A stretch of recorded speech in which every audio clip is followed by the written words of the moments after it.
10 names to start getting familiar with here. Again, a couple of these we've mentioned, but very briefly in passing. One of those guys at the top of the list, this is Todd McShay's list, by the way. Okay. One of those guys, I believe so, right? This is McShay. Yes, from the McShay report. Yep. I'm going to try to grab him.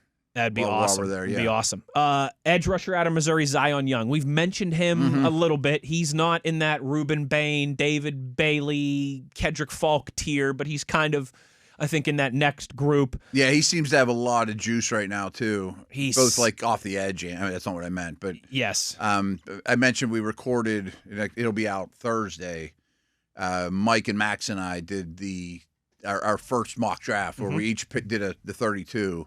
Max had Young at like 16 or 17 overall, middle of the first round. Like third Max, or fourth edge guy. He's biased towards those SEC guys, Max. Those two went back and forth on SEC, Big Ten.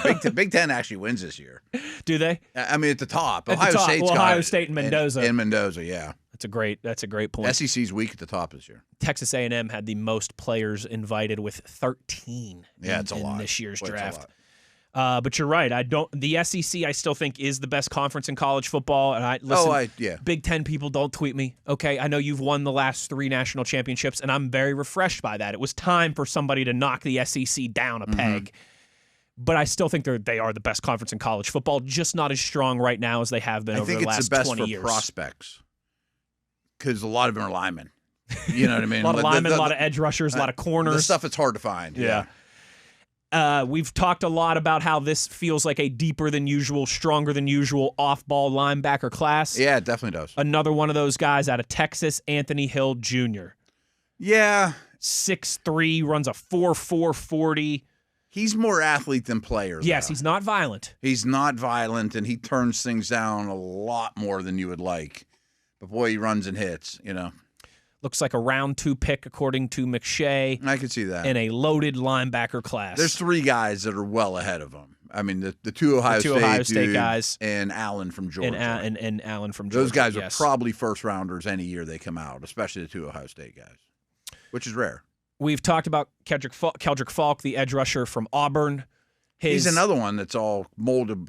He's clay, but he's not formed yet. Shamar Stewart from last year. Those guys can go one of 2 ways. They either take off or they bust. There's usually not a lot of, he ended up being an okay NFL guy for 9 years. I mean, that was Oweh, and who's taken a while, but now, sometimes projects takes a while, but they do project into good players. But McShay has the other Auburn edge rusher, Keyron Crawford, listed here. Okay.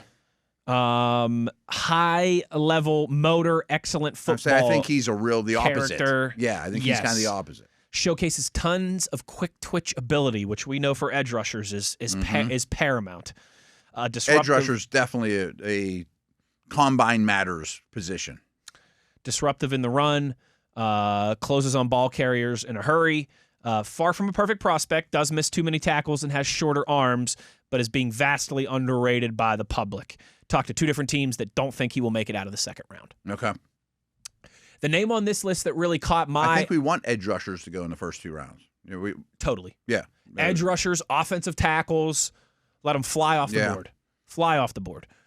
Another name on McShay's list here. This is a name I've mentioned to you a couple times when we talked tight ends briefly in the past, but Eli Stowers out of Vanderbilt. Yeah. Kenyon Sadiq is clear-cut tight end 1. If anybody else has anything, they're just trying to get attention or trying to get impressions and be different. I think the conversation for tight end 2, at least in my book, comes down to Eli Stowers out of Vanderbilt and Michael Trigg out of Baylor. Stowers is flying crazy under the radar. He could be a Harold Fannin Jr. type, ends up going in the 3rd round and has a great rookie season. More receiver than blocker type guy. More receiver than blocker. He is a little undersized, he's a little small. But so was Fannin. He's just a route runner. He's got strong hands. He's quick. He's got the yard after catch ability. I really like Max Clare out of Ohio State, who everyone's talked about at tight end 2, but I think Stowers and Michael Trigg, for whatever reason, Trigg has some off the field. He has some off the field stuff, or else he might be. I mean, a first round pick. He's an athletic freak, but I think Stowers is really flying under the radar. Keep an eye on this because it's becoming more of a college football trend.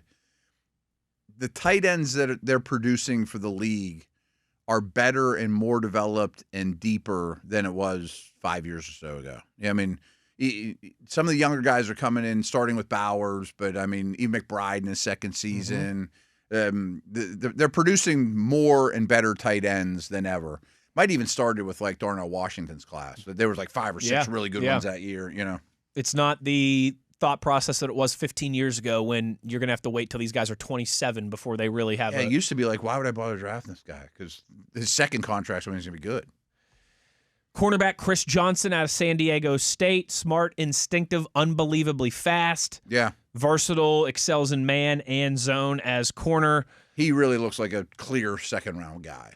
Didn't have a great Senior Bowl. I'd say Senior Bowl wasn't great for him but his tape is outstanding. And yeah, that's what McShay says, is that if he has a good combine, should be a top 50 pick. And guys like that, I mean, with the traits, could go to like a Super Bowl type team, you know, late first. It's a great landing spot for those kind of guys. Yeah. Another one of those guys to me is the safety out of Toledo that we've talked about a little bit in the past, Emmanuel McNeil-Warren. People love him. He's got some of those Emin Worry, Cooper DeJean type vibes where he's violent too. He's violent and he can be a versatile guy in your secondary. I think he's got a chance to be a first-round pick, certainly. There could be 3 first-round safeties. We know Downs is going. Totally. We haven't talked about the Oregon kid enough, and the dude from Toledo. We're all going to go probably top 40. Top 40-ish. Yeah. I think that's a safe bet. Especially if they can prove to be slot capable, like you talked about, the Emin Worry stuff. That's the calling card in modern NFL right now. Another one of these defensive linemen that I'm excited about, and we're going to, I think, continue to talk more and more about these guys. Grace Houghton out of Oklahoma. One technique guy. So he's more nose-ish, which I think is really quick get-off, which is kind of fits the bill of what we've talked about. Yep. Had a really good Senior Bowl week. And according to McShay, I'd be surprised if he lasts until day 3. Okay. So he might be one of those like Steelers second-round picks. Or second-round, third-round. Right, yeah. I wouldn't hate that. I want to add to that defensive line at some point. Me too. I'd much rather do it through the draft than. And I think day 2 is the kind of ideal. Hey, if you tell me now it's a 4th rounder, okay, but I would really like it if it was day 2. And a couple wide receivers to close down this list.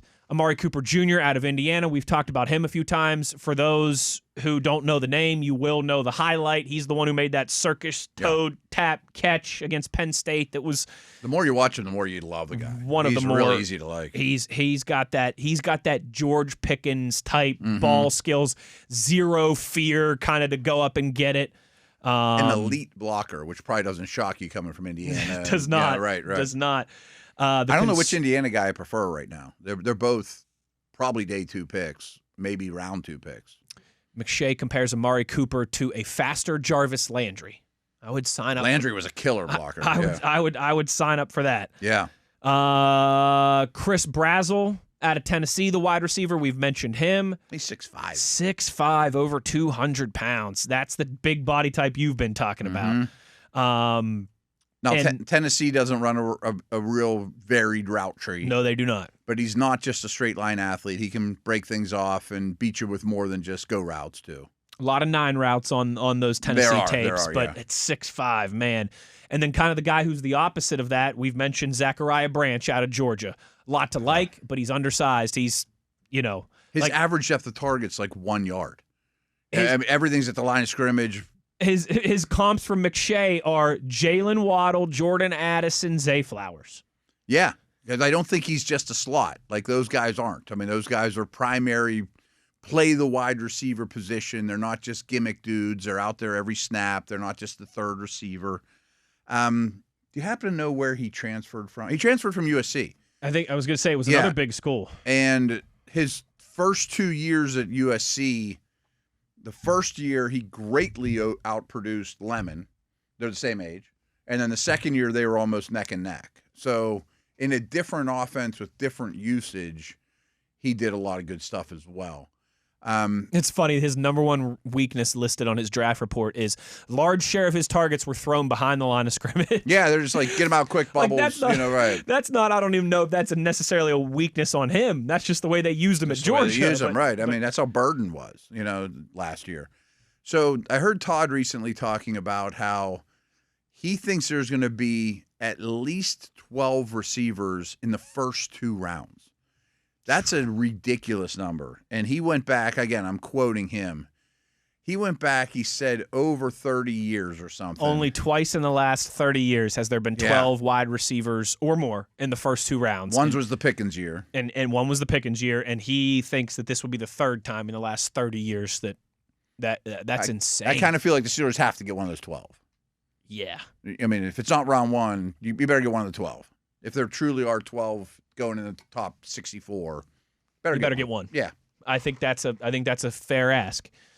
Especially as we sit here today. I don't think they could even do something in free agency that would change our mind in that regard. I mean, if you trade for A.J. Brown, I still would probably say the same thing. Give me one in the second round, right? Absolutely. I want to get greedy at that position, man, because whether it's Aaron Rodgers, whether it's the next guy, Will Howard, whoever it might be, I want that nest, man, and you need those wide receivers to be part of that nest. I really think. Remember the conversation we talked about how. I think it was Todd saying there's about 10 quarterbacks next year for next year's class, and we went through, Texas, Ohio State, blah, blah, blah. If you're one of the teams that's targeting them, what do you do this year? You take a receiver or a tackle? Yeah, absolutely. I mean, that's build exactly the nest, what you do. Right? Build the nest, offensive line or wide receiver. Yep. It's a no-brainer, and I think that's a good year to be doing that because we see a lot of these wide receivers available in the top 64. A lot of offensive tackles that are in the back half of the first round of the draft, which is crazy rare. Yeah. You don't have the Joe Alt type prospect in this draft at either position. Yeah, you're the no-brainer. But you've got a lot of those them. B+ type prospects that quality starters prospects. Yes,